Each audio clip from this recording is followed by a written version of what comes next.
All right, so the point of this video is to help you with the way you think about your investments in times of scary headlines. The new Omicron variant popped up in South Africa recently and sent global stock markets crashing on Friday last week.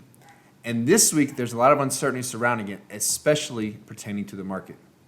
There's still a lot we don't know, but given all the fear-mongering headlines out there, I thought it might be helpful to hear some sensible perspective about what we know, what we don't know, and what impact it could have on your investments.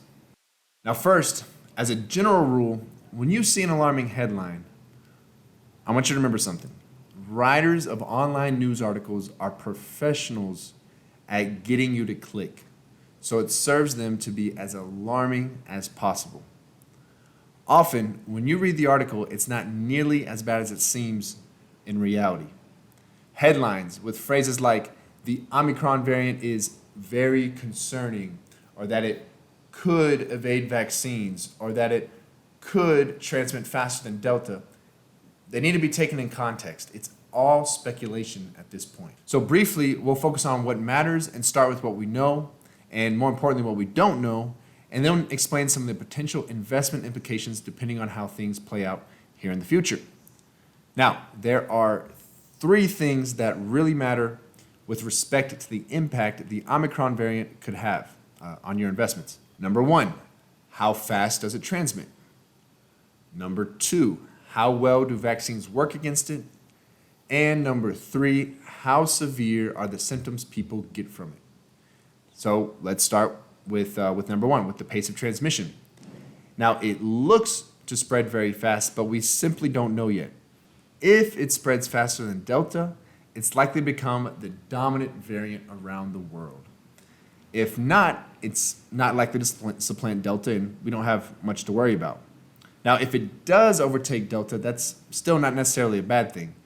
It'll depend on the next two factors. The second factor is a lot of headlines have been all about its mutations in the spike protein. That's the part of the virus that the vaccines target. That kind of tells us its potential to evade the vaccines. Now, I can't emphasize this enough. We don't know yet, but what most of the headlines won't tell you is that a lot of the mutations have either been tested or seen before in other variants, like the previous South African variant. Now, some of these variants did make the vaccines work less well, but the vaccines still did work. In fact, some companies already designed new versions of the vaccines specifically for the beta variant, but ended up not needing to use them because the existing vaccines still worked against them anyway. So while we don't yet know how well the existing vaccines will work against Omicron, and some experts do think it's likely that they will work less well, that should not be confused with not working at all. In the unlikely event that they don't work or the efficacy is reduced too much, the companies with the mRNA vaccines are saying that they can have an Omicron-specific vaccine available in about 100 days. And don't forget that treatments have improved a lot over the past years as well. The last thing to consider is how virulent it is, or in layman's terms, how likely is it to cause severe disease. Now remember, before COVID-19 came around, there were already 6 coronaviruses circulating regularly, and the disease they caused was collectively referred to as a common cold. Annoying, but not life-threatening. Initially, the Omicron cases have nearly all been mild or asymptomatic, which is a good sign to start, but South Africa is also a very young country, so you wouldn't expect a ton of severe cases anyway. Again, a positive sign, but it's simply too early to tell just yet. So, to sum it up, there's still a lot we don't know, but the headlines stoking extreme fear are doing so without much proof. It could spread really fast, and it could make vaccines less effective, but it's not likely to evade vaccines completely or cause much more severe diseases than prior variants.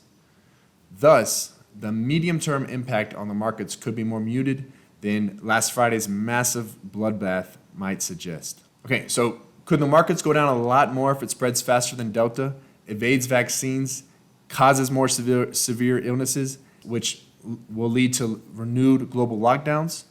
Sure, but that's not all a likely scenario. Could the markets recover in the next couple weeks if we get some not the end of the world news? Yes, absolutely. And should you be making investment decisions based on short-term speculation? No, you probably shouldn't.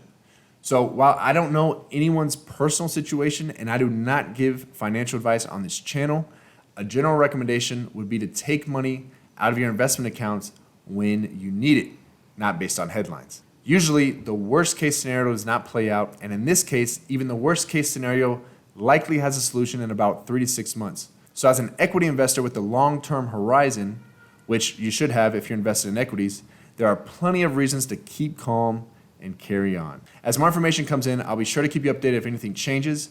So please subscribe and please click the bell if you want to be notified when a new video is posted. Hey guys, thanks for watching and see you on the next video.